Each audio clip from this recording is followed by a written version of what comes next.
beautiful, ethereal birdsong. It reminded her of childhood summers she'd spent at the family ranch in the hill country, where she'd wake every morning to the chirping and singing of mockingbirds. She'd loved their chatter. Her father had not. "What is making all that racket?" he'd bellow. Then, one morning, a man in a blue work shirt and stained trucker hat pulled up in a pickup truck hauling a strange-looking cylindrical thing. "This will get rid of the birds, the neighbors, and anything else you don't want," he'd said, and patted it like it was a dog. It turned out to be a cannon, which he and Dad gleefully fired, the massive boom reverberating through the hills like a revolutionary cavalry. In the kitchen, 2 empty glasses shimmied right off the edge of the counter and shattered on the tile floor. The mockingbirds didn't come back. Neither did the squirrels.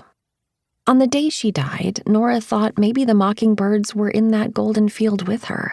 They sounded better than a symphony, the only thing she knew to compare it to, but even that description trivialized what she heard. The sensations, the warmth, the light, the sound had put her in a state of perfect tranquility, and while she'd understood she was most likely dead, she couldn't grasp why she was dead. She'd sat up, feeling certain that the precipitating event to one's death would stick out in memory, right up there with weddings and births and heartbreak, or at the very least there would be a clue nearby, like the twisted metal of a car or a gun. There was nothing. She noticed she was wearing her favorite dress, the one she'd worn to her she passed the bar exam party her parents had thrown for her at the Headliners Club in Austin. It was pale blue with off-the-shoulder straps and a sparkling skirt over tulle. That night was the one time in her life she'd felt like a princess, beautiful and enchanting and proud and unreachable. If she had to be dead, she was happy that at least she was stylish about it. Her joy, and it was joy, felt like champagne bubbling in her veins. She glittered in the same way she had when she fell in love for the first time with dreamy Ramon Toledo in the 9th grade, but on a supernova level. She felt pure and unfiltered, free of every single burden she'd ever felt in her entire life, floating away from all the worries that had been her constant companions through 31 years of living.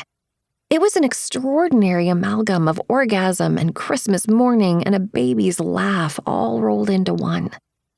She marveled at the spectacular view around her, the field of gold, the deep green of a distant tree line, and just ahead, a lush, verdant garden where the light seemed a little brighter, beckoning her. She began to move, but a dog's bark stopped her, and not just any bark. She turned to see a shaggy black and white dog racing toward her, and her heart immediately swelled. "Roxy?" The word was more of a croak because something was lodged in her throat. She tried again, but nothing would come. She was overcome with happiness. This was the dog she'd raised from a pup, her constant companion, her best friend during those periods in her life when no one else would be, who'd crossed the Rainbow Bridge when she was in college. Roxy leapt into her arms and began to lick her face. Nora could feel the solid weight of Roxy's body against her, could feel the wet slurp of her tongue against her cheek. She buried her face in Roxy's fur. She smelled like flowers. Death was fantastic. Everything around her was bursting with color. The air was crisp and clean. She was beautiful, and Roxy was here. When had she ever felt such peace? She looked toward the garden again and felt an urgent need to get there. The mechanics of movement required no effort. She glided along. Roxy led the way, trotting ahead, then circling back to make sure Nora was coming. When they reached the garden, her dog disappeared into one of the deep rows, her snout to the ground.